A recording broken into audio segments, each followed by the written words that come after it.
તારીખ 16/2/2024 શુક્રવારના રોજ તાપી જિલ્લાના સોનગઢ તાલુકાના ઉખલદા પટેલ ફળિયામાં આવેલ પ્રાથમિક શાળામાં આકસ્મિક રીતે દિવાલ ધરાશાયી થતાં 3 વિદ્યાર્થીઓને ઈજા પહોંચી હતી। આ ઘટના શાળાના સમય પહેલા 9:30 થી 10 કલાકના સમય દરમિયાન સર્જાઈ હતી। શાળાનું સેનિટેશન બિનઉપયોગી અને જર્જરિત હાલતમાં હતું। દિવાલ 2 થી 3 ફૂટ જેટલી ઊંચી હતી। સેનિટેશન દિવાલ પડવાના કારણે ધોરણ 2માં અભ્યાસ કરતા 3 વિદ્યાર્થીઓને ગંભીર ઈજાઓ પહોંચી હતી। આ અકસ્માતમાં દીપ તેજસ ચૌધરી તથા જીલ કુમાર ભાવેશભાઈ ચૌધરી, યશવીર મનીષભાઈ ચૌધરીને શારીરિક ઈજા થઈ હતી, ત્યારે ત્રણેય બાળકોને તાત્કાલિક હોસ્પિટલ ખાતે ખસેડવામાં આવ્યા હતા। આ ઘટના બાદ શાળા સંચાલકો અને વહીવટી તંત્ર સામે અનેક સવાલ ઉઠવા પામ્યા હતા। જો દિવાલ જર્જરિત હતી તો તેને પહેલાથી હટાવવામાં કેમ ન આવી, તેવા અનેક સવાલ સાથે શાળા સંચાલકો અને વહીવટી તંત્ર ઘેરાતું જોવા મળ્યું હતું। ત્યારે શિક્ષણ અધિકારી અને શાળાના મુખ્ય શિક્ષક દ્વારા પોતાનો પાંગડો બચાવ કરવામાં આવ્યો હતો।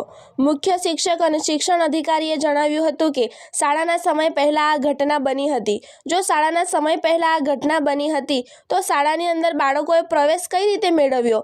શું ગેટ પર તાળું નહોતું લગાવવામાં આવ્યું? શાળાની સુરક્ષાનું શું? આવા અનેક પ્રશ્નો ઊભા થઈ રહ્યા છે। ત્યારે સમગ્ર મામલાને લઈને જિલ્લાભરમાં આ પ્રકારના જર્જરિત મકાનોની તપાસ થાય તે જરૂરી બન્યું છે। હા, મેં ઉખલદા પ્રાથમિક શાળાનો મુખ્ય શિક્ષક છું અને હાલ અમારે ત્યાં જે ઘટના બની પણ જે મૂતરડી હતી એ મૂતરડીનો અમે ઉપયોગ નહીં કરતા હતા અને બાળકોને તે જગ્યાએ જવા ના પાડતા હતા। એ 9:30 પહેલાં આ પ્રોબ્લેમ આવ્યો, પણ તાત્કાલિક આવો પ્રોબ્લેમ આવ્યો એટલે નાની દિવાલ હતી પણ એ દિવાલ પડી ને એના લીધે થોડુંક આ નાની મોટી ઈજા થઈ। પણ અમે તાત્કાલિક ગ્રામ પંચાયતમાં અમારે આરોગ્ય કેન્દ્ર તાત્કાલિક ત્યાં અમે સારવાર આપી અને ત્યાં આપીને અમે તાત્કાલિક જ રિપોર્ટ કરાવ્યા, પણ એમાં કંઈ નહીં આવ્યું। પણ છતાં પણ અમારો વેમ નીકળી જાય એમ કરીને અમે તો ડાયરેક્ટ જિલ્લાની જે રેફરલ હોસ્પિટલ છે તે વ્યારા અમે લઈ આવ્યા અને તાત્કાલિક ત્યાં પણ અમે એક્સરેની સારવાર કરાવી, પણ એક્સરે અમારા નીલ રિપોર્ટ આવ્યો છે, એમાં કંઈ ચિંતા કરવા જેવું નથી। રિપોર્ટ પણ કરાવી લીધો, એક્સરે પણ કરાવી લીધો, પણ એમાં કંઈ નથી, નાની મોટી ઈજા જ થઈ, બાકી બહુ કોઈ ચિંતા કરવા જેવું નથી। જે બદલ આ વાત કરો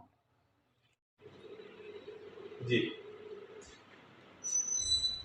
આજે ઘટના બની એ બાબતે શું?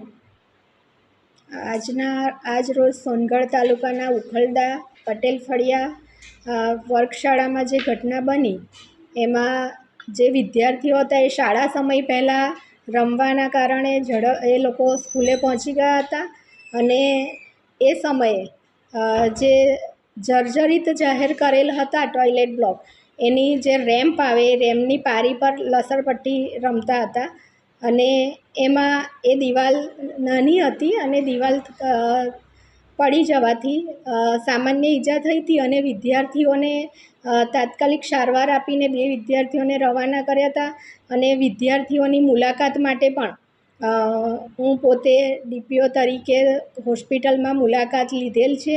વાલી અને વિદ્યાર્થી સાથે ચર્ચા કરી અને ડૉક્ટર સાથે પણ મુલાકાત કરી અને ચર્ચા કરવામાં આવી। વિદ્યાર્થીના જે રિપોર્ટ હતા એ રિપોર્ટ નોર્મલ છે અને તેઓ હમણાં એક વિદ્યાર્થી ને હમણાં હાલમાં રજા આપવા માટે વાત થઈ છે અને બાકીના 2 વિદ્યાર્થીને શાળામાં પહોંચી પણ ગયા છે। તાપી જિલ્લામાં બીજી કેટલી શાળાઓ જર્જરિત છે અને એના પર શું કાર્યવાહી કરશે? જે જર્જરિત શાળાઓ છે એ જર્જરિત શાળાઓનું અમારી જે સમિતિ છે એટલે જેવી શાળામાંથી દરખાસ્ત આવે છે એસએમસીના સભ્યોની સાથે રહીને જે ઠરાવ કરીને અમારે ત્યાં દરખાસ્ત મોકલવામાં આવે છે, તો અમારી કમિટીમાં જર્જરિત ઓરડાનું આરએનબીના જે કાર્યપાલક ઇજનેરશ્રી છે એઓના દ્વારા જે પ્રમાણપત્ર આપીને એને જર્જરિત જે ઓરડાને શાળાનું મકાન હોય છે એને તોડી પાડવા માટે કાર્યવાહી કરવામાં આવે છે।